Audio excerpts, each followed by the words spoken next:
welcome everybody. Thank you for taking the time out on a sunny Tuesday to join us in the launch of Rethinking Diversity in Publishing, the first research of its kind on diversity in trade fiction and publishing by Dr. Anamik Saha and Dr. Sandra Lente. This Zoom session is being hosted by the Bookseller, and this is one of a series of events running until Friday the 26th of June as part of Rethinking Diversity Week. My name is Joy Francis. I'm Executive Director of Words of Colour Productions, and I will be chairing today's session. So before I introduce the full panel, just some Zoom housekeeping, which I think many of you may be familiar with by now. We have two BSL interpreters, Ali Pottinger and Sandra Thind. They will switch every 15 minutes, so we'll just take a slight break to allow that to happen. Please send your questions and comments. We want to hear from you, but send them to everyone. Please don't just send them to the panel. That will help us to differentiate, well, basically for them to be sent to the right person. Emma Lowe, who is moderating alongside Jennifer Geary. And so for us to enable us to differentiate between the questions and the comments, could you please put your questions in capitals? And so that way we know what is a comment and what is a question, because we'll round them up at the end, and we'll get through as many as we can within obviously the tight time. And finally, this session will be recorded, just obviously the presenters, and will be available post-launch. So our panelists today are Dr. Anamik Saha, as I mentioned before, and Dr. Sandra Lente. They're both report authors and based at Goldsmiths University of London. We also have the pleasure of having Alex Wheatle, MBE, who is an award-winning author of the Quantum Night series as well. We also have Rishi Dastidar, poet and Spread the Word chair, and also Philip Jones, who is editor of the Bookseller. Welcome to you all. So, my first question is for you, Anamik. The timing of this report, which has been 2 years in the making, couldn't be more apt at a time where we have the tragedy that was George Floyd in Minneapolis and his death or murder. Publishing Paid Me, Black Writers Guild launching an open letter, and all of this amid a pandemic, which has focused not just people's minds, but also has had a disproportionate impact on African, Caribbean, and Asian communities. So why, after In Full Colour, which was published in 2004, and Writing the Future, which was published in 2015, did you feel it was still necessary to revisit the whole era of diversity in publishing in what many will say is already a crowded field? Thanks, Joy, and thanks to everyone for coming today. I wish I could be there in person, but across time and space we'll have to do instead. But a couple of weeks ago, I had a bit of a crisis. I did feel like, well, you know, we're literally talking about life and death, Black life and death specifically. And all of a sudden, looking at the issue of diversity in publishing felt a little bit trivial. But then, as you say, the way in which the industry responded through precisely what you referred to, Publishing Paid Me, Black Writers Guild, kind of showed me that these things definitely are connected, you know, because like racism is essentially about the dehumanization of people of color, about taking away the value of like Black, brown, Asian lives. And COVID has shown how like dispensable those lives are, if you think about the key workers who have died. But one of the powerful things about books, and especially fiction written by writers of color, is that they can restore the humanity to those lives that have been devalued. So out of that, I think, if we want to rethink diversity, there's two questions. One, are writers of colour being published, considering what they can bring? But then also, when they are published, to what extent are they afforded the same creative freedoms as their white counterparts? To what extent are they able to tell the stories that they want to tell in the way that they want to tell them, including the issue, and I think this is a neglected issue, of how they are packaged and promoted and sold. So while the report tackles this first question of are writers of colour being published, actually we were really interested in the second one. We felt that that was underexplored. And in Writing the Future, one of the reports he referred to from 2015, writers of colour described how they felt they were steered into producing racial stereotypes. And this is what we wanted to delve into further, because, you know, this is what makes publishing such an important industry. It's not just about the work opportunities it affords people, but it's about the books being published. And nearly everyone we spoke to in this research kind of recognised the value of publishing in that way, whether they're working literary fiction or even commercial fiction. There was a common sense that books matter. So it's in this way we need to rethink diversity. It's less about the composition of the workforce, which of course that is very, very important. And publishers, to their credit, I think, recognise their own institutional whiteness and middle classness. I think publishing more than any other industry, I feel, recognises that. But we think that we need to focus more on white writers of colour. And as I said, whether they are afforded the same freedoms as their white counterparts. So that's what we wanted to do essentially with this project. I want to come back to the concept of rethinking diversity, because I think that could be interpreted in a myriad of ways. So what does it mean, not just when you wrote the report, but now at this very urgent time when anti-racism and structural and interpersonal racism is mainstream news, global news. What does that actually look like and would look like within publishing, rethinking diversity? It's that word you use, the structural nature of racism. And I think for too long, there's been, across all institutions, there's the sense that institutional racism meant removing a few bad eggs, you know, so that actually we can have, you know, this organisation can continue as it is, just without, you know, the racists. But actually, racism is embedded in institutions, in their structures. And in the case of publishing, where I think what needs attention are the assumptions and understandings that publishers have about writers of colour and how they are received how they're made sense of by wider audiences. And it's those assumptions which appear as common sense that actually need to be kind of explored in order to see the racializing dynamics behind them, to use academic parlance. So for instance, you know, a very common one is, a common understand assumption is that a person of colour on the front cover of a book will immediately limit its audience. It will be seen as too niche and puts off audiences. And it's kind of crazy because we see time and time again that is always being challenged. I can think of one bestseller from this year, which has quite a striking cover with a black person's face on it, which has sold hundreds of thousands of copies. But I'm not convinced that that's going to do enough to really budge publishers into still kind of challenging that idea. Well, have we got that right? Maybe audiences are. I'm not sure. These common sense understandings, they appear common sense, but actually they're not. They reproduce racial hierarchies, if I can put it bluntly. And that's what we need to rethink. You also quite consistently under acquisitions, but particularly under sales and marketing of writers of colour, that publishing still relies on the white middle class reader as its target prime audience, and that seems to be the filter through which other decisions are made. Do you want to expand on that? Yeah, I mean, we found that publishers still understand their audience as predominantly white middle class. And the whole industry, publishers, booksellers, are basically set up for this audience. That's not necessarily a problem. That has afforded some opportunities to writers of colour, because the, you know, white middle class readers are interested in these stories as much as any other. But at the same time, what it means is that writers of colour need to, in order to be published, you need to be seen as having value to these audiences. And as a result, also, you're packaged in a way that is designed to appeal to this particular audience. Again, that does afford some opportunities for writers of colour.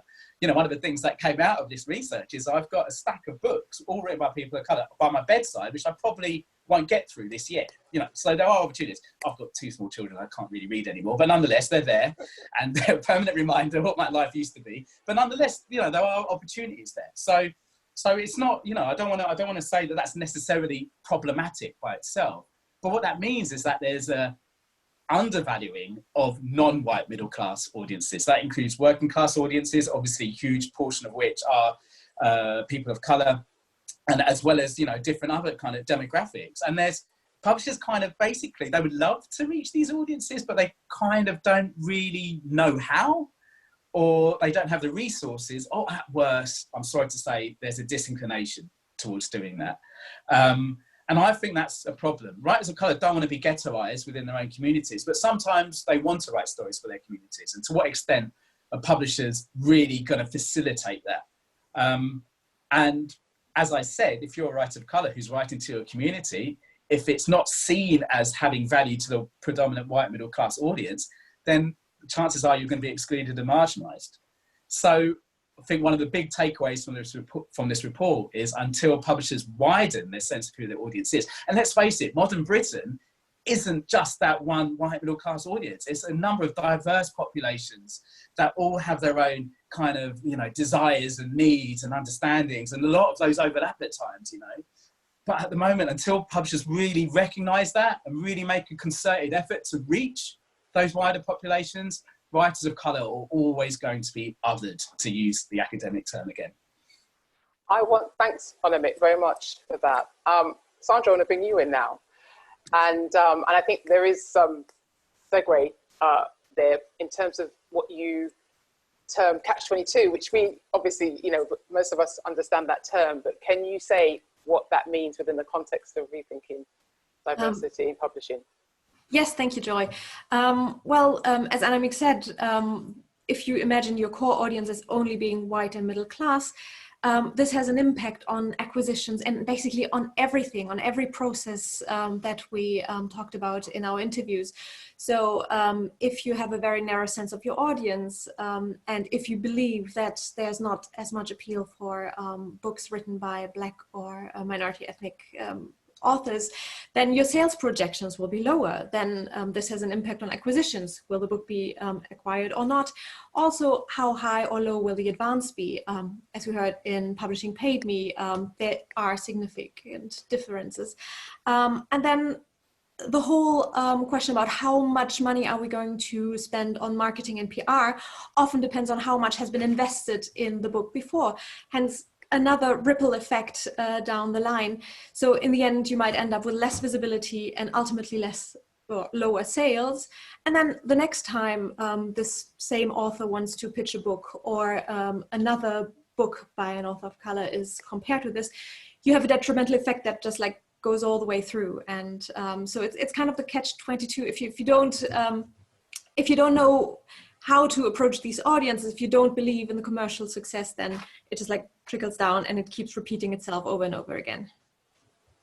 One thing that is reiterated is around sales and promotion, and that sales teams are predominantly white, publishing being predominantly London-centric, and all of those things having a detrimental impact on writers of colour. Again, you know, I mean, that's something that you pointed out, and actually because you spoke to those in marketing and sales, you know, and both Black and white alluded to some of the challenges they face in trying to challenge the mindset, isn't it? I mean, do you want to say anything, speak to that? Yeah, absolutely. When we talk to people, we found out that they are kind of all targeting the same media. It's always the same national mainstream media, and everybody is competing for the exact same slots. So you have so much competition into a very narrow segment of your market because, radio, BBC4, this is just like a very limited part of society listening to that. And then the other problem is if you're only pitching the books for reviews, for criticism to white institutions, you'll have white people with a white gaze judging books by authors of color. But it's not only that, it's also that authors need the media presence, need the exposure in order to sell their books. Book selling and book buying, which I'm sure we'll get into later, kind of looks at exactly these media and reviews. So what we found is that writers of color find that they have to perform their racial or ethnic identity in ways to conform to these mainstream white liberal views in order to get the media exposure in the first place. Now, I want to sort of find a question for you, Sandra, at this moment, is in relation to literary festivals and bookstores, because we know, I mean, I think there's been much more scrutiny about literary festivals, Hay Festival and others over the last few years, and that was highlighted in Writing the Future. And, you know, we've got Beer Lit as well. But you also talk about bookstores, you know, and obviously we've lost a lot of independent bookstores, but about them being unwelcoming spaces. And I think that's something that I don't think has been openly discussed about bookstores. And when you think about the fact you're saying and finding them to be unwelcoming for readers of color, that sort of contrasts with the fact that libraries are oversubscribed by people of color, which again isn't really public knowledge. So I'm just, yeah, that juxtaposition is really interesting. So yeah, I mean, what is it about what that book stores and, you know, like Waterstones and others need to think about in terms of how they structure and lay out their stores? What is it that makes it unwelcoming? Yeah, we try to get to the bottom of this as well. It's really interesting that if you see that lots of bookstores are trying to like at least stock some books by authors of color, that this is not enough. Some bookstores, like in particular for working class communities, and lots of them are Black or Asian or minority ethnic people, they just seem posh places where you, I don't know, maybe be afraid that you're going to be approached and you need to buy something, rather than going to a library and picking a book you want to read, and usually that being a very welcoming space where you don't have to pay money to be around. So that's stock is part of it. Maybe staff. We talked to some people in our interviews who had some horrific experiences with racist comments that staff members made.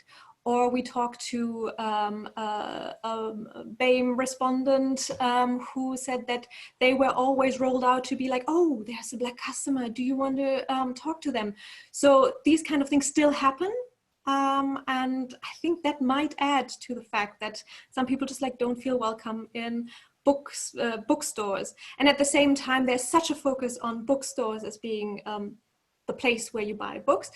There are so many other opportunities, like festivals, like events, well, things that are not that high cultural, that don't have this connotation. So there's a lot of potential there to approach new audiences. And we've seen some people do that, but like not on a mainstream kind of level. But I was supposed, because now when I think about it, I've been going to bookstores all my life. And it's very rare that I see a bookseller who isn't white. Really, I can barely count, I think, on one hand that I've had that experience. I know a lot of ex-booksellers of color who now, like, for example, Valerie Brandes, who runs Jacaranda Books, award-winning independent publisher. So that's quite interesting that they end up leaving, but going on to innovate. Alex, I want to bring you in here. I mean, does what Sandra says resonate with you before I get to, you know, about, because, you know, you've been an author and you've you know, you're a playwright and an author, you know, and a literary activist, and TV writer as well, you know, and you operate in many, many different spaces. So does what Sandra say resonate, particularly around bookstores, with you? Very much so. Just yesterday, I was in Croydon, and near the Wicked Centre, where you have the W.H. Smith store, and it's quite a big store with a huge selection of books. Now, I always veer to the children's section, and so I looked at the huge shelf of teen titles, and Mallory was in there. There was one copy of Patrice Lawrence's Orange Boy, and I wanted to see if Dean Atter's book was there. What's it called? Black Flamingo. And he has been shortlisted for the Carnegie, the Booksellers Award, and also the Jalak. There was no sign of him. And this is too much of our experience where I believe that, yes, it's all well and good that we focus on publishers and see what they're doing and we hold them to account. But really now we really have to hold whoever is the chief bookseller of W.H. Smith to account, and all those airport shops where we're not really represented, all these other institutions, chain stores. We need to say to them, hey, what are you doing? I also want to slip in there, because we'll come back to this, and I saw a question already that's popped up around supermarkets, which supermarkets are featured in the report. And just to say, this is this debate is not going to start and end here. We have a week long. We're going on till Friday, looking at all different aspects. We will look at supermarkets as well, because I saw a question. I just wanted to alert you all to that. So make sure you join us for the whole week. But yes, you're right, Alex, in relation to, it isn't just publishers. There's an ecosystem, and there's many other players in that ecosystem. Absolutely. I mean, And also we need to look back and learn what happened. In the mid-90s, for example, the Express were launched a publisher. So was Black Amber, my first publisher. I think there was a publisher called Angela Royal. And what happened was that authors like Naomi King, Patrick Augustus, Victor Headley, Peter Kalu, and Carleen Smith, they sold tens and thousands of their copies. And sometimes it was through the back of a van or car. And the major publishers soon latched onto this and thought, oh, damn, we better up our game. We better start acquiring black novelists, because obviously there's money to be made here from the black and brown pound. So what happened in the late 90s, authors like Courtney Newland was signed to, I think he was signed to Little Brown, Stephen Thompson, he came out with Toy Soldiers, and obviously there was Zadie Smith, who, a real breakthrough talent that made it into those front tables and so forth. So we need to remember that the pressure provided by those small indies actually made the larger boys actually up their game. And I believe we kind of lost sight of that. Just for example, just the other day, Own It and Jacaranda had to crowdfund to actually exist. And I was thinking the other day, wow, that is quite something, because 3 years ago, in 2017, there was Arts Council money, and I hope one of them are actually listening to this webinar. £500,000 was given to the Good Agency for Startup, fronted by a white person. That really hurts me, because I know there's people in that industry, people like Elise Dillsworth, people like Crystal Mahay Morgan, who are sweating blood and tears to keep their publishing concerns going. And so it's like a kick in the face. They do all the spade work, and they're not getting handouts of £500,000. We're doing it for the love. And then somebody white comes along from the corporate world, and hey, they get a check for £500,000. We have to address these issues. We really do. Well, I just want to sort of clarify that alongside with Julia, who co-founded the Good Literary Agency, also Nikesh Shukla was the co-founder of that. So so it was, obviously Nikesh is South Asian, and Julia is white. And yes, in terms of the fact that it doesn't happen, and when it does happen, it seems to be tokenistic, which is obviously of great concern. And I want to, the reams of names that you rolled off, Alex, and I just want to also add non-fiction, people like Jackie Holder, and also Caroline Scholler Herrera, who has her book now in third reprint, and it's 20-something years old. Opening Up to Spirit, which is a global hit, and it was published by a mainstream publisher, but a lot of people don't know these things, and so I want to sort of take that to the whole idea about visibility, and the fact that you feel really, and the role, again, looking about the ecosystem, about the role of the media, because it's all well and good having your book published, but it needs to be reviewed. You need to be interviewed about it, and not just rely on literary festivals. So if you have a book published, you're not visible on the literary festival circuit, and you're not visible in the press. That happens far too often. I mean, I cannot remember a debut novelist, black male, that's been featured in the Sunday Times or the Telegraph or Daily Mail. And so we need to look at these institutions, these media players, and ask questions of them. Why are they denying us? Why are they denying the space? It seems that they only give us space and profile once we win a Booker or something. I mean, Bernardine, she struggled for years and years, but I didn't see her reviewed very widely at the start of her career. I guess I was more fortunate because, you know, I guess in some cases I kind of fulfilled their kind of idea of what a black novel should be about, you know, violence, riots, Brixton, and so forth. So I got media space, but many other writers did not get that. I mean, I can mention another one, Joanna Trainer, who I thought was an amazing, incredible talent. She wrote 3 books, didn't get that marketing spend, that publicity spend, never probably went to a fantastic literary festival, and her career kind of faded away, which is a crying shame. We've lost so much talent in this industry. So we need to look at these other institutions and hold them to account. Thanks, Alex. I'll come back to you. I want to bring in Philip Jones, editor of The Bookseller. Philip, does what Alex say resonate with you in terms of what, especially because, you know, especially, you know, you were involved in, you know, Bookseller was involved in, you know, in Full Colour in 2004, your partner on this research. We've been here before, a bit like Groundhog Day, hopefully with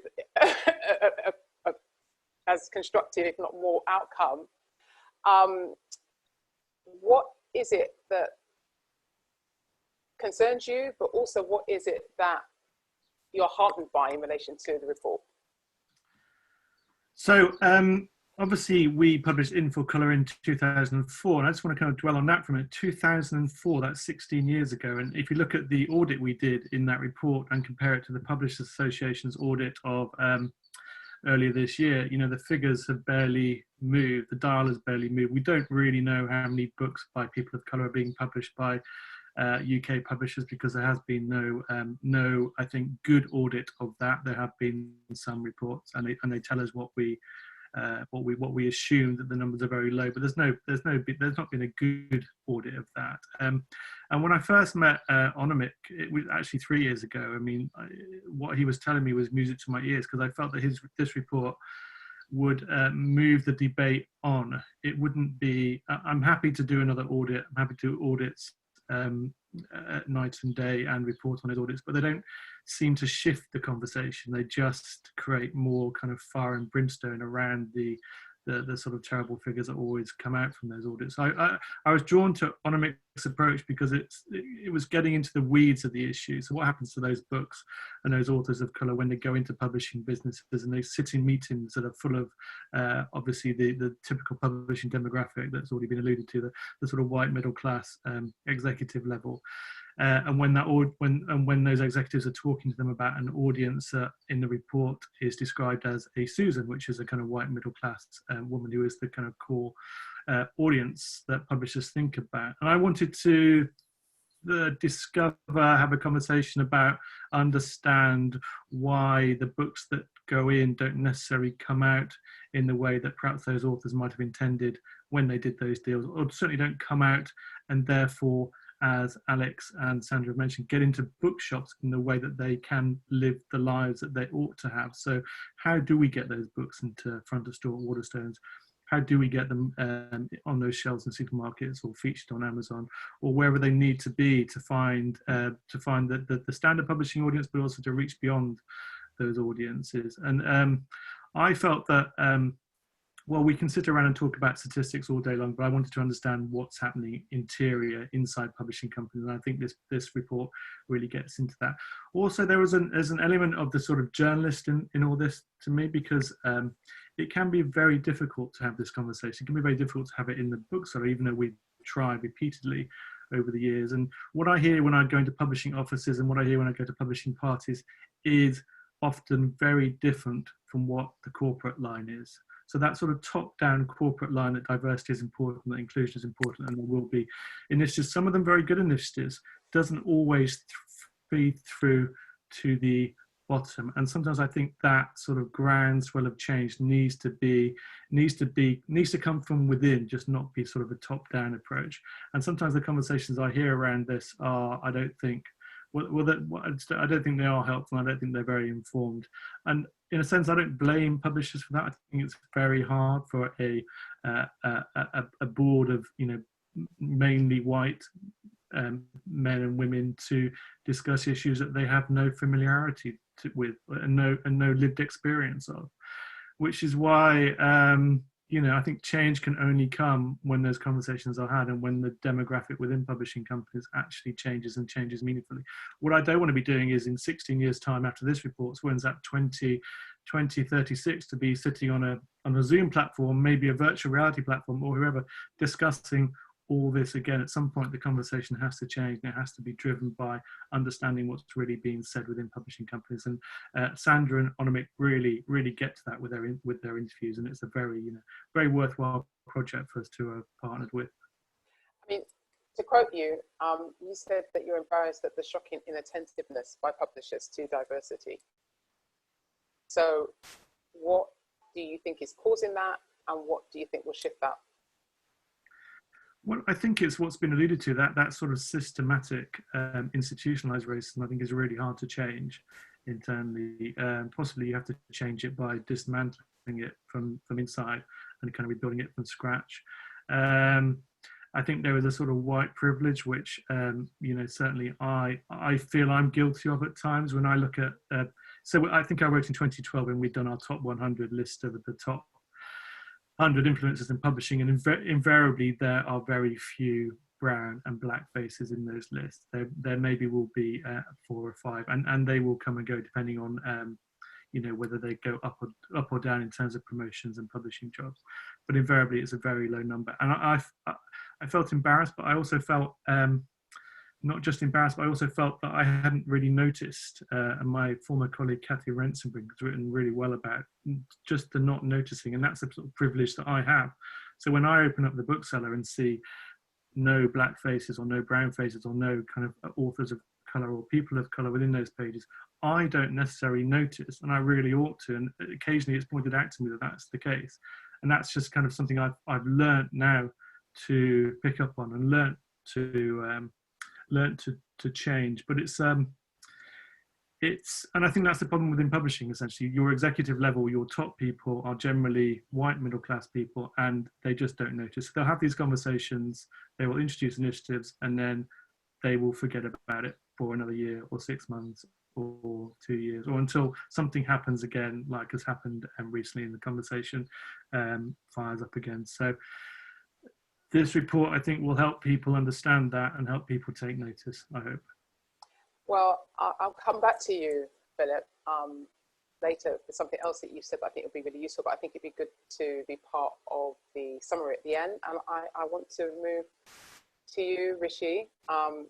Spread the word, your chair, spread the word. You're also a poet and a partner in this research and report. And you're saying now, I mean, it's funny, isn't it? Because there's been a discussion for many years about the business case, thinking, okay, that's going to make industry and creative organizations and publishers and others more attuned to what needs to be done because it's speaking their language in a way. Mm-hmm. But you say it's now been beyond numbers and it is just business critical. I mean, I can imagine that on a t-shirt. Sorry, I just love that. Publishing is business, diversity in publishing is business critical. Can you expand on that?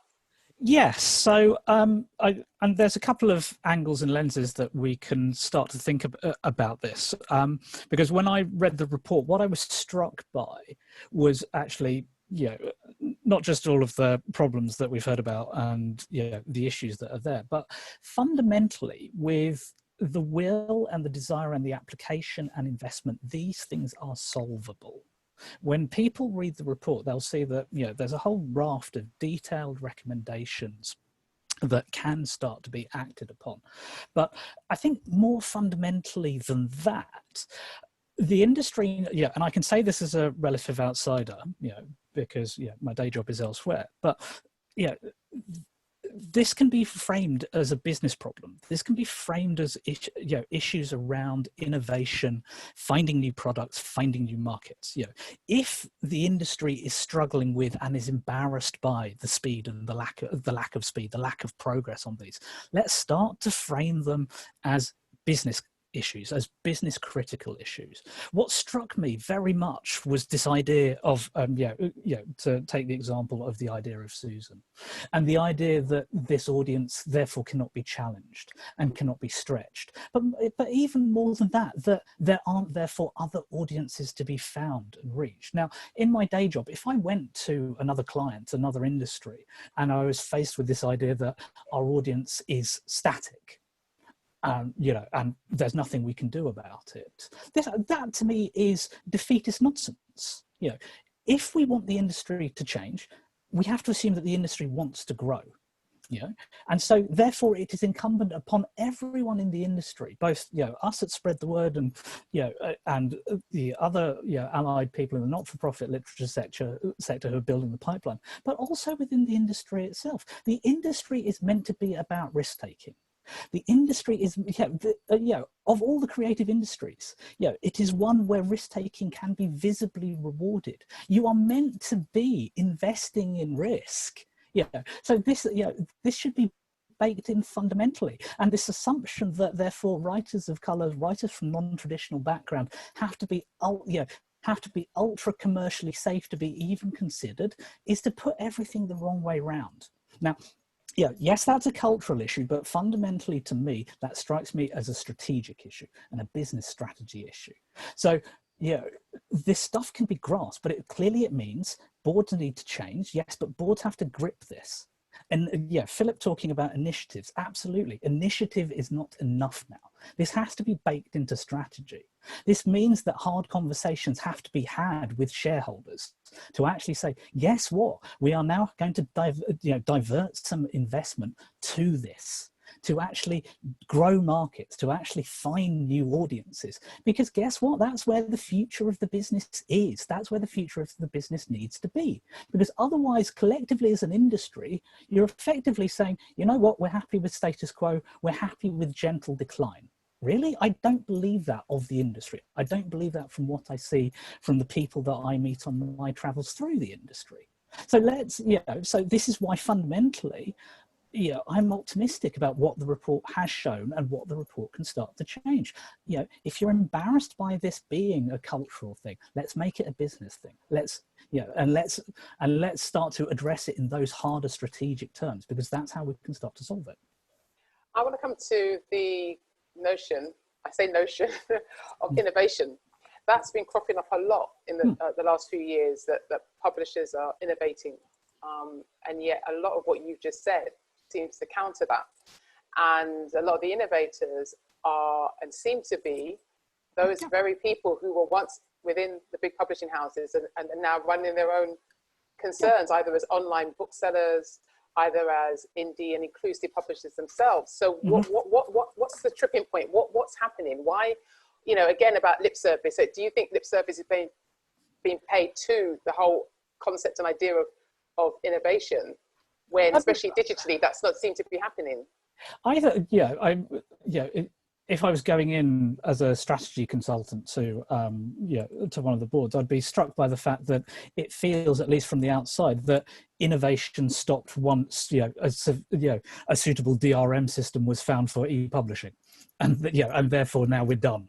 And we don't have to really worry about what innovation looks like for the industry for the next 15, 20 years. Of course, that's not that's not a realistic or credible proposition. I think one of the points in the report actually talks about the disconnect that there is between the raft of new media technologies, new social media tools that are have started to be used to reach some of the audience, but then there's a gap between actually then applying some of that thinking to reach different audiences. And that just struck as if you're saying that there is a problem here in terms of we don't know where these potential audiences for these new books are, but we've got this amazing toolbox, is no one actually thinking about joining those two things up?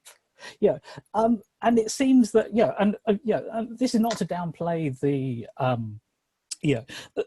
factors around economic concentration and the mergers that we've had and all the rest of it, which makes those things harder. But this is why I say again, this is why it has to be gripped at board level. Because fundamentally, if you don't grapple with this, you're effectively not dealing with and not answering a strategic problem which will imperil your business within the next 5 years. Because you're effectively saying, you're throwing your hands up in the air and saying, we cannot find new audiences, new markets. So then your audience declines. I don't know of a healthy creative industry, a healthy creative business that takes such a static approach to finding new audiences. Well, we are going to take some questions and put them to the panel.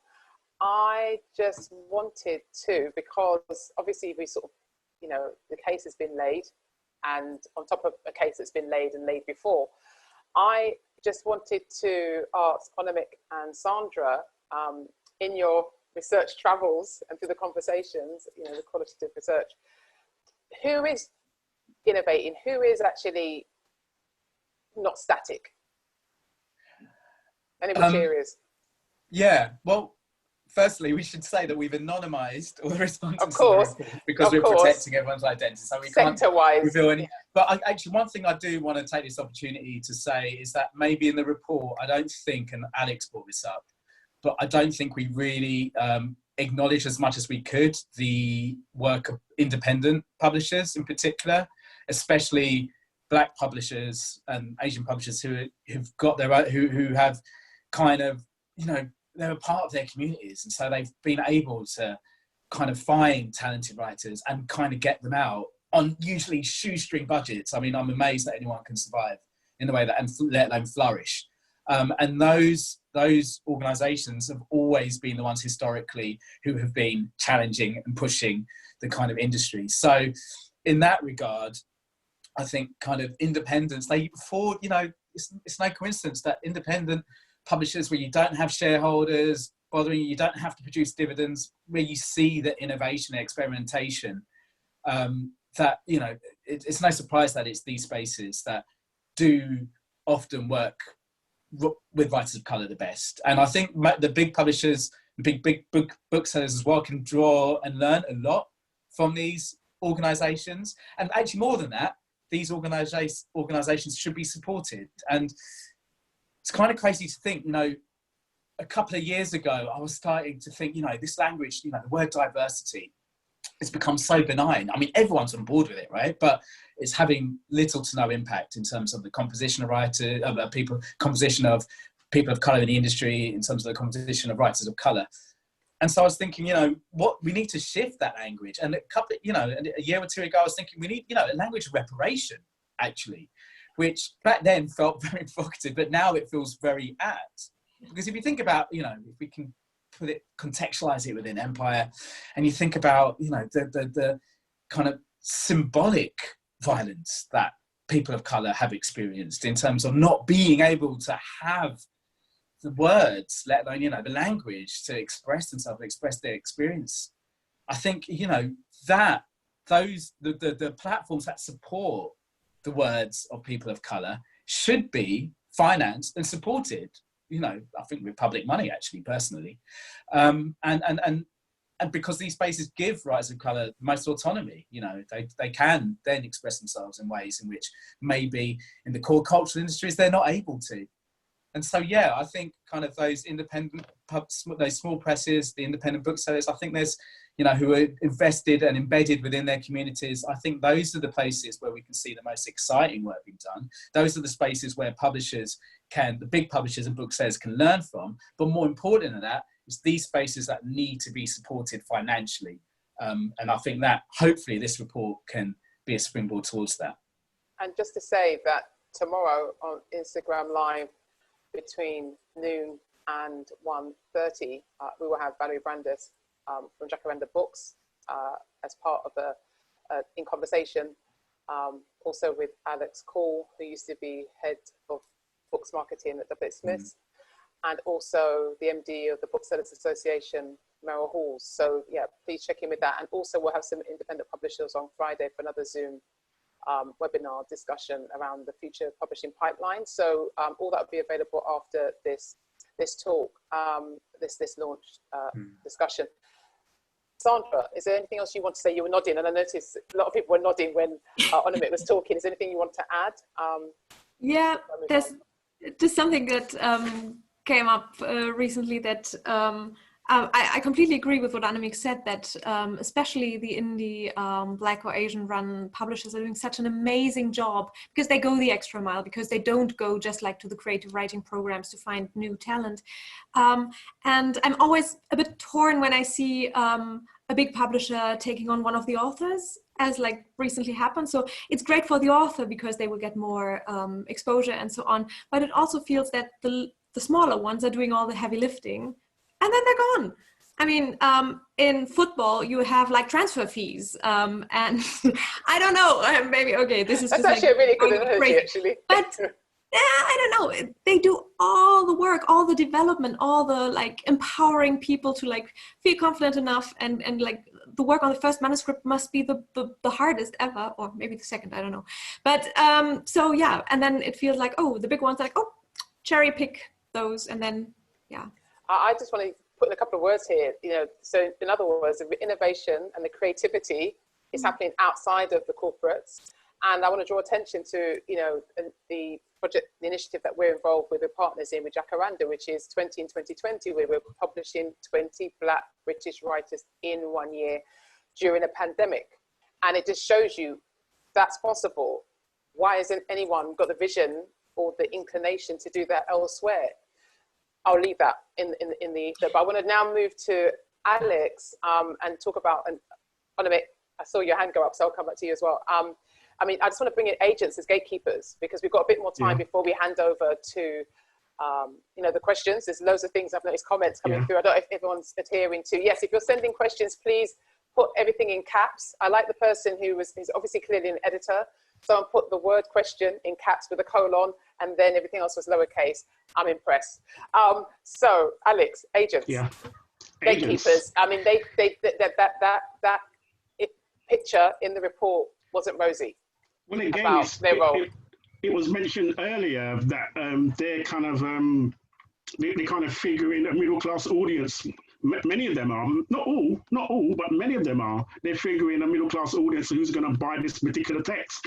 And so how do we change that? We change that by trying to encourage more Black and brown agents. It's as simple as that. I mean, I know Elise Dillsworth does a great job. And so she has proved that it can work and it can be respected. So we really need to encourage young Black professionals. And my daughter was one. She did work experience at HarperCollins, and she loved that experience. But when she finished it, and when she finished college and so on, she was thinking about careers. And I mentioned to her, "Would you consider publishing?" And she said, "Dad, yeah, I'd love it, but the pay levels are so low." And so on. So it's very, very difficult if you're Black working class or even white working class to enter a publishing and be satisfied with the pay levels that they offer. And so somehow, maybe by organizations like yourself that you run, Words of Color and others, Spread the Word and so on, we can think about how we're going to nurture our future editors and agents.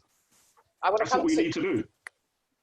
Thanks, Alex. Anamik, I think you wanted to say something beforehand. If not, then I just want to move to sort of some of the calls that you made. Yeah, no, okay, just very quickly. But then also, I want to recognise in the core publishing industry, there is a new generation of publishers and agents who are actually much more self-critical. A lot of them are people of colour, a lot of them are white, but are kind of demonstrated kind of a type of self-critical reflection that we were not necessarily always getting when speaking to people who've been in the industry longer. So there is a new generation coming through, which does give me some optimism. Davinia, Sandra, Andrew, Lynch, if you think you agree with that. Maybe you can nod if you agree with that. I'm not sure if you, yeah. I want to just quickly, because I want to move, because there's I've seen a lot of comments, so I think it would be great to start taking questions shortly. I just want two things. Online retailers who seem loath to be, you know, you're two lovely people, but they didn't seem to want to speak to you. So yeah, what's happening there? Because obviously they're powerful, and you know, alluded to supermarkets earlier on, but there's some significant blind spots there too. Sandra. Yes, hi, thanks. Yeah, well, about the famous online It's hard to say anything about them because they don't share anything. What we got in terms of feedback from publishers was that they find the whole process often quite obscure, because then all of a sudden some of the text stuff changes, the algorithm reacts, and then all of a sudden you're not visible anymore. At the same time, if you use the keywords like creatively, sometimes you can just like trick the system. So, but like lots of people we talked to felt a bit like uncomfortable finding out how to best deal with them. So that's the one part. But going back to supermarkets, what supermarkets and also like the main booksellers have in common is that like only very, very few people have the power to make decisions for like a huge number of stores. So usually there's one bookseller for one supermarket chain.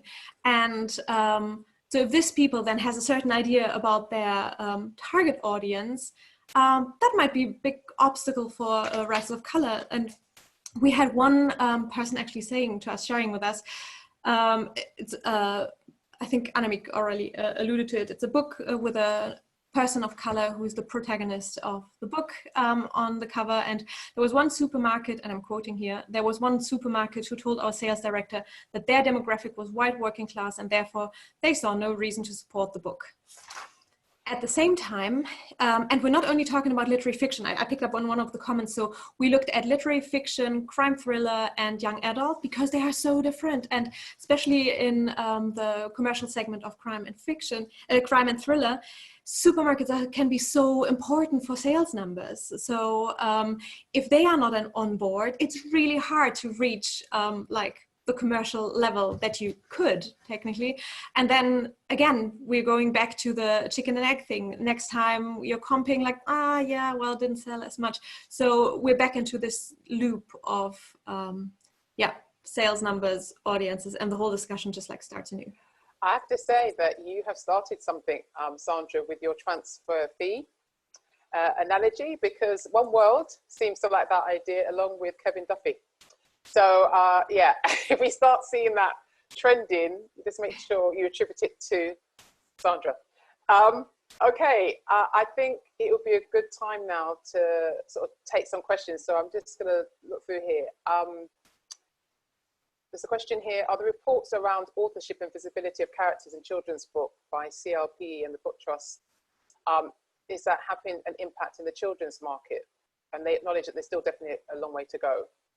So, I mean, because obviously that's in a dire state in relation, because obviously with Book Trust represents and their initiative, and looking at the low number, like we're talking barely scraping 1% of illustrators being of color in the children's market, and again about visibility there. So, you did look at YA, for example, and I mean children's, fiction and YA are the money spinners at the moment. So anything you want to say in relation to that, Anamik or Sandra?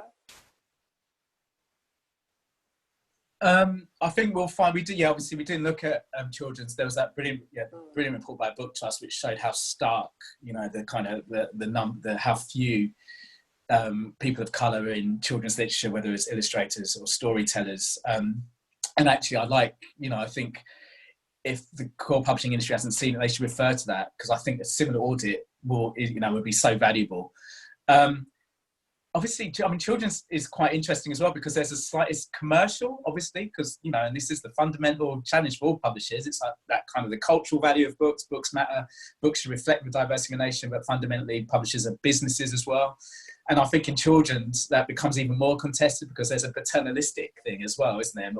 In terms of we should be, producing good, wholesome content for children. So there's a different dynamic there that I think that would have been very interesting to develop. I mean, I think maybe Sandra can come in on this, but one thing that we did notice and gets referred to in the report is the dominance of American writers, especially people of colour, writers of colour. Yeah, they are there, but a lot of them are American rather than British. Sandra, do you want to come in there? Yeah, thanks, Anamik. That was exactly what I was thinking about, because this was a repeated topic that it's so much easier to sell a YA book that has already proven some success in the US, already comes with a fan base, already comes with a track record, whereas finding a Black British YA author, maybe even fantasy, that proved to be like really difficult. So yeah, no, it was really interesting to hear. And then, well, it was booksellers, publishers, and agents said kind of similar things. They're really struggling, and that goes back to the risk aversity. I think saying like, oh, this has already worked in the US, and so it's a bit more of a non-brainer and well, less risky, but also maybe less interesting. I don't know. Alex, as a YA author who used to, you know, was general fiction, you wrote for adults, now you're writing very effectively for young people and children. Do you want to say anything? Again, visibility is a problem. For example, at the end of the year, The Guardian does a whole kind of pamphlet or read through about what to look out for in the following year. They might list something like 200 books.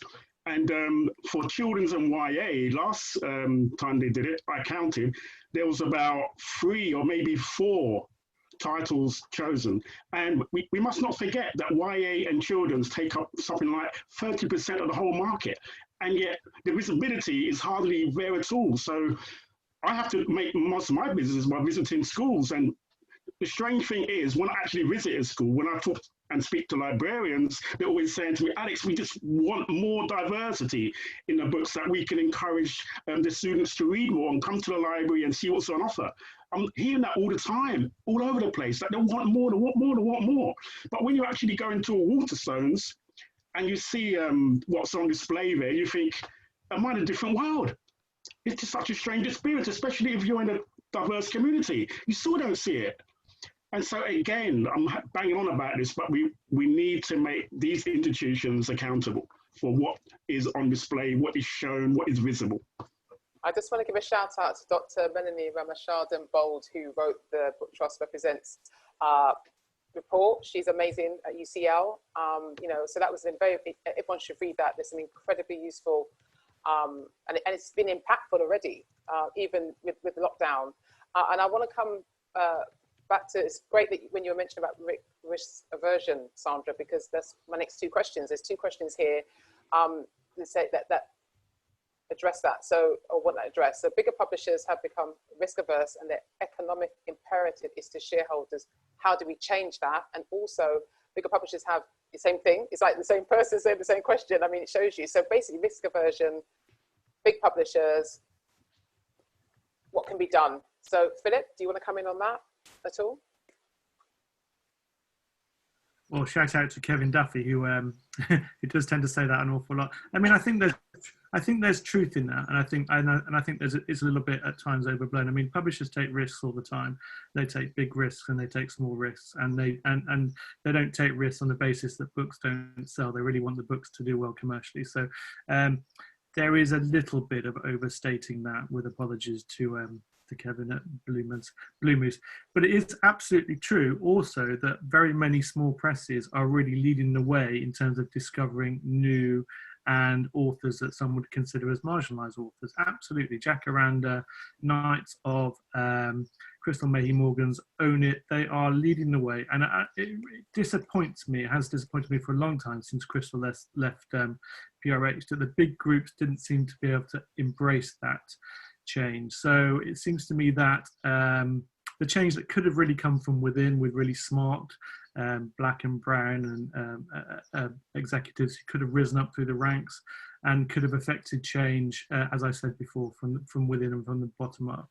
And I think there was a massive missed opportunity, which in a way led to, I guess, maybe 4 or 5 years later, the creation of Murky Books, which was obviously, in a sense, a much more high-profile maneuver on the part of PRH, but really could have been done years before through Crystal and what she wanted to do with Own It. So I think there are missed opportunities. There are open goals that publishers haven't taken, disappointingly.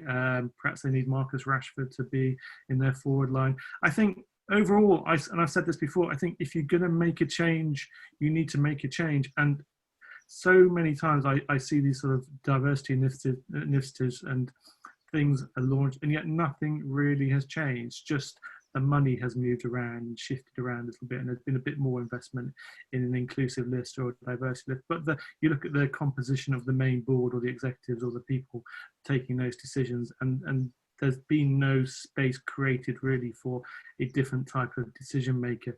As Rishi really kind of outlined, I think it is a business imperative now that they do that, because they are out of touch with the demographic that really will provide their readers of tomorrow.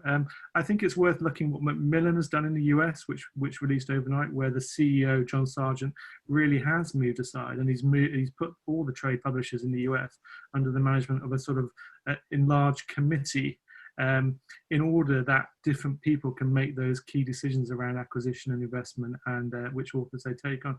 And I thought that was a really, probably the single biggest and most important change I've seen coming out of a big trade publisher for a long time, because it was a change and because it was making space for other voices to come through. I just want to come back, thank you, Philip. I just want to come back, there's been a couple of questions in relation to box ticking, you know, whether or not publishers are still, that's all they're doing in relation to diversity, and I would imagine like the question from everyone is a yes, but also there's a question and a statement so eloquently put. I do want to read it out, and this is for Alex, anyone else who wants to chime in really. Thank you for raising the point, Alex, about sales. I work for a small indie publisher who publishes mainly authors from diasporas of the Middle East and North Africa, Saki Books. So I have been in meetings with sales teams and booksellers, mainly white, as you say, who have openly said that they can't pitch or sell certain books because they can't pronounce an author's name. Yeah. This runs deep. Even when our and other writers break through, they often have a Western familiar, easy to pronounce name. I spend time writing out phonetic pronunciations. What more can I do to encourage sales teams to even, you know, to do their homework? I mean, again, you know, it's like, this is basic, you know, it's like, just check, call up the... Yeah, it's very difficult. I guess what I suggest is for Saki to maybe join up with other publishers like Jacaranda, like Own It, like Knights of, and so on, and maybe form some kind of strength within that group. And maybe you could go to the head book buyer of, I don't know, Waterstones or W.H. Smith or whoever it may be. And so I think there's strength in numbers here.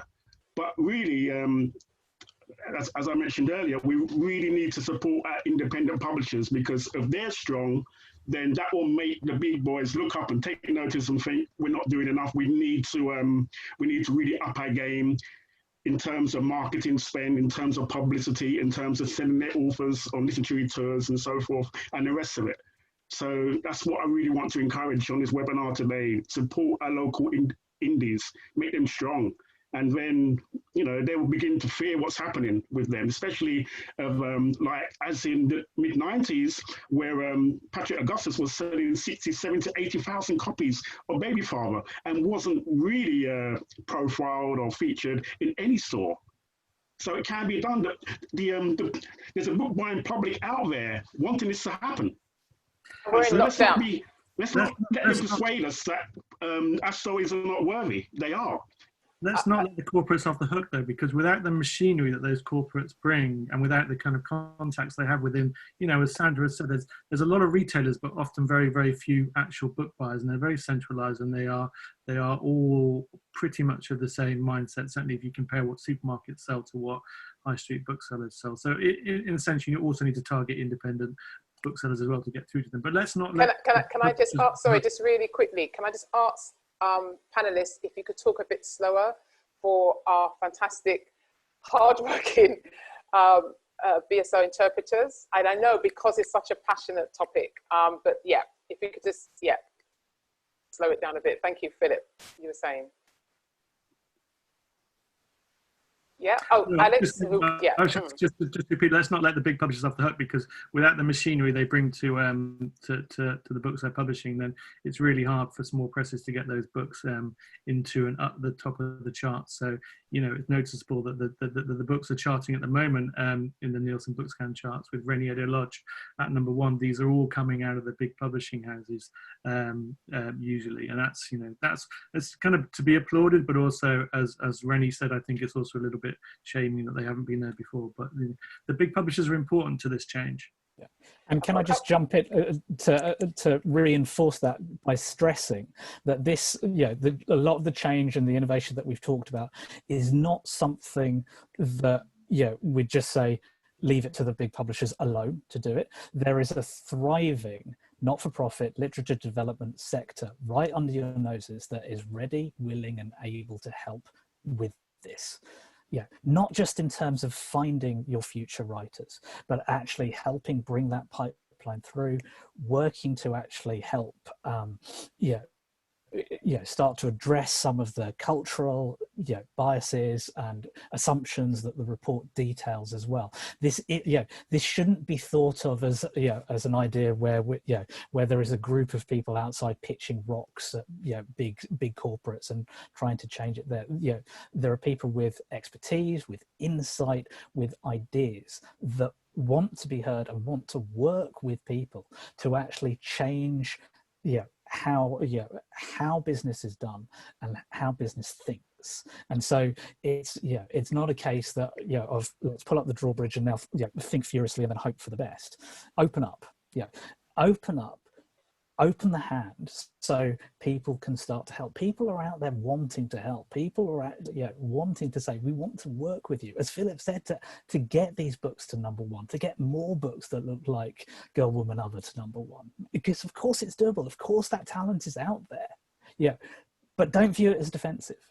View it as people who want to come and help. So let us come help. That'll take humility on your parts. Absolutely it will.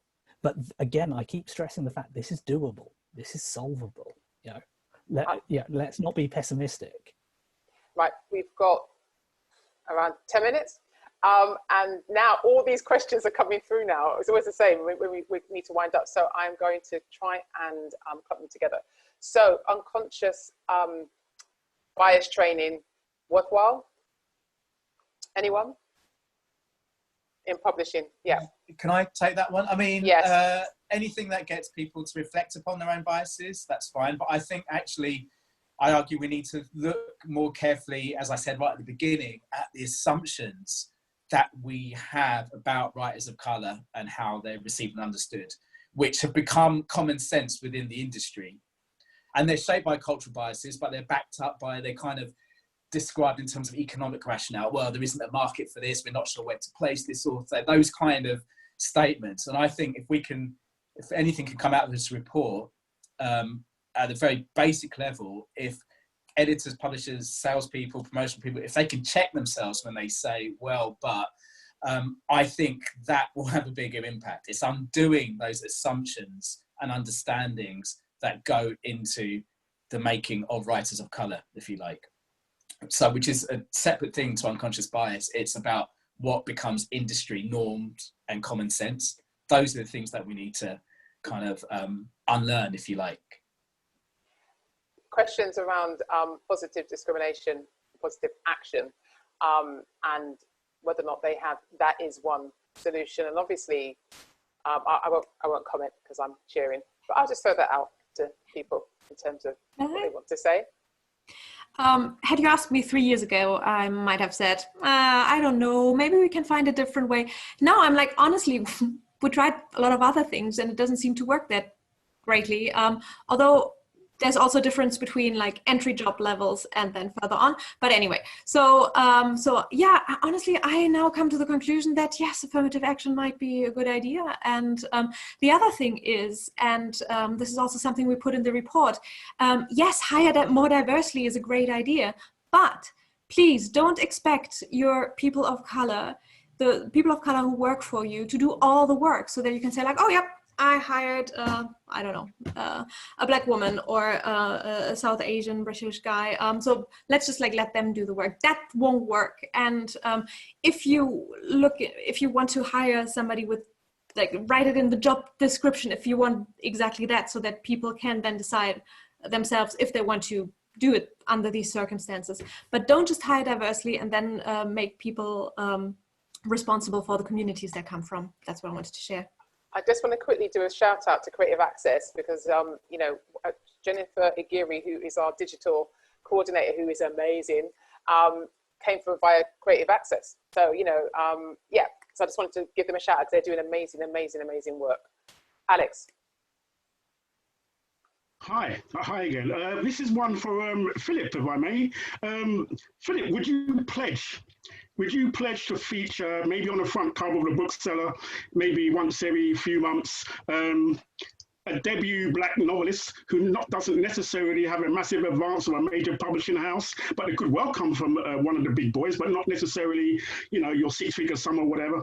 As long as a book that you deem is written fantastically well and should be made attention to everybody, would you pledge to support and say, hey, you deem this as such a fantastic story and you want to see it do well and you want to support it? Can you pledge that today? Yeah, I can. And I think we do that already, actually. So you look at our front covers for the past sort of maybe 2 to 3 years.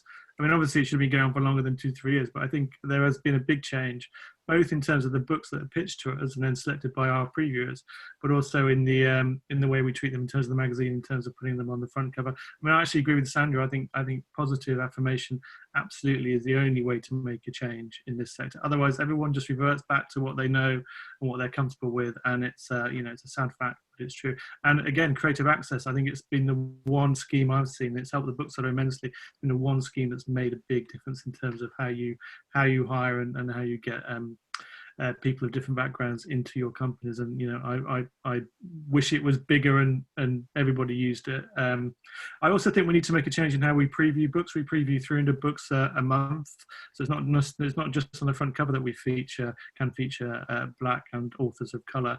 I think we can also do it better in the previews. And maybe what I'll do, I mean, I'm thinking of a bunch of things that we do. I don't want to be tokenistic about it. I don't want to get it send out a tweet and then bask in the glory of that and then actually do nothing. I'd like to do something that's meaningful, as we always try to. So I think maybe creating space in our previews, and if the books aren't there, we don't fill up that space with other books. We just wait until the publishers actually fill them with the books that are coming from their diverse authors. Or we look to the small presses if the books are there.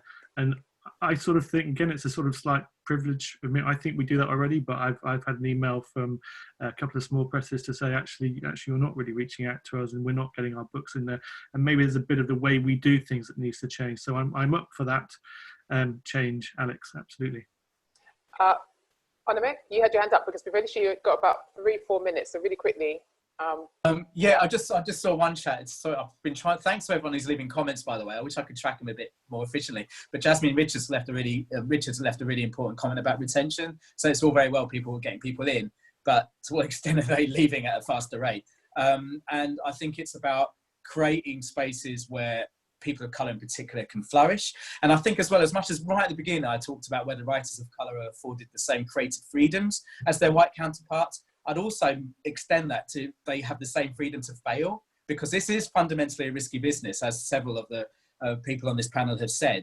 And so that means that not everything is going to hit the mark, but to what extent are people of colour held to a higher standard that if they don't hit the mark, I think Alex referred to this earlier, are they then this is seen as a reflection of their quality or their ability? I think that's kind of the privilege within industry, is the ability to be able to stay in it despite having failures. I think that's the most privileged people are those, rather than the ones who've just had the chance to kind of produce hit after hit. Well, there's one question which was around literary agent initiatives. So what more can be done in relation to agents? I mean, you've mentioned obviously about the talent that's up and coming. But does anyone want to respond to that? And just to say to everyone, a lot of the questions that you're raising that we obviously can't cover today, we will pick up again during the next 3 days in relation to Rethinking Diversity Week activities and events, in particular one that we're having on Friday, which is very exciting. I think we're going to have to expand that one, expand the time on that so we can cover, because a lot of what you're bringing up today will definitely be explored under the pipeline category. So before I ask one final question and round up, Anamik, anything in relation to literary agent initiatives? Yeah, I mean, I think agents recognise they can do better. That seems, and there seem like an emerging generation of agents who are kind of thinking, who aren't using the same traditional ways of finding authors. And so again, that's kind of optimistic. That gives me some optimism. But I don't think anything's going to really change until publishers really broaden their sense of who their audience is. Before we had this panel, Rishi very kindly said to Sandra and I, congratulate us on the writing, because as academics, we don't always write the most succinctly or concisely. But the one line from that report, which is, I'm afraid, the longest sentence, but one that I think is probably the most important, and that line was, publishers, I've forgotten it, publishers don't see value in the books that they think they would need to produce in order to reach a more diverse audience. So they don't see value in the kind of books that they think that diverse audiences, to use that term in inverted commas again, would want. So the emphasis there is on because publishers don't know the needs and desires of these audiences. And what they think those needs and audience desires are, they don't see value in that. And as long as publishers are kind of still really just have that tunnel vision and are only focused on that one audience, which I'm not sure is as big and as lucrative as it perhaps once was 20, 30 years ago, until that happens, I don't think you're going to see much at the agent end change, because people of colour, maybe, there are writers of colour there who are untapped, but maybe some publishers are right that there isn't that many. And if that is the case, then publishers need to deepen their relationship to these communities in order to create a culture of reading and writing. And that can only really benefit anyone. And there's an economic argument, and there's a moral argument there, there's an ethical argument, it's a political one. But yeah, until that happens, I don't think the agents are really going to have that much of an impact. That's not letting agents off the hook, by the way. But nonetheless, I think it's at the other end. I think that's maybe one of the big findings of the report. Well, look, I'm going to wrap it up here, because we literally just hit our 1 hour, 15 minutes. But look what can be covered in such a short space of time. And I want to end, before I thank everyone, on something that Philip said about the report, which is that it's a roadmap for publishers. And let's hope they do see it as such and use it, and have, even though it might be an arduous journey, but a worthwhile one. So I want to give thanks to Alex, to Sandra, Anamik, Rishi, Philip, and especially to Sharon and Ali for keeping up with the discussion, and also to Emma Lowe. And I really want to thank the bookseller for hosting us on their Zoom platform. And so, like I said, there are a range of different activities taking place, and you seem primed, so please be a part of it. And so tomorrow we're going to have the booksellers looking beyond the white middle class reader, as I mentioned before. On day 3, Thursday, the 25th of June, rethinking how books by authors of colour are marketed and promoted. And we have award-winning novelist Dorothy Coomson, Times bestselling author Abir Mukherjee, and award-winning publisher Charmaine Lovegrove. So tomorrow and Thursday's discussions, same time, 12 o'clock to 1:30 will be on Instagram Live on @WordsOfColour. And then we're back on the bookseller Zoom platform on Friday the 26th. On that day, the bookseller will be publishing a specially condensed version of the report, and we'll be covering the activities during the week. But the final topic will be the future publishing pipeline and meeting the needs of writers of colour. And with that, we have Derek Owusu, who is Mercury Books' inaugural signing and published That Reminds Me, Jalap Prize co-founder Professor Sunny Singh, publisher Amy Filoni, Knights of, literary agent Emma Patterson from Aitken Alexander Associates, and author and co-founder of the Good Literary Agency, Nikesh Shukla. So look, thanks to you all for sticking with us on a sunny day when you could be outside just chilling. But join us during the week, and like I say, please, tweet. Just to say, the hashtag is Rethinking Diversity, and the supporting hashtag is Rethinking Diversity Week. So I think I've covered everything. So thanks, everyone. Bye. And then they say good night, and it's only 1:15. All right, take care. Bye, everyone. Thank you for taking part. And thanks to Emma Lowe. Thanks, everyone. Thank you. Thanks so much. Bye.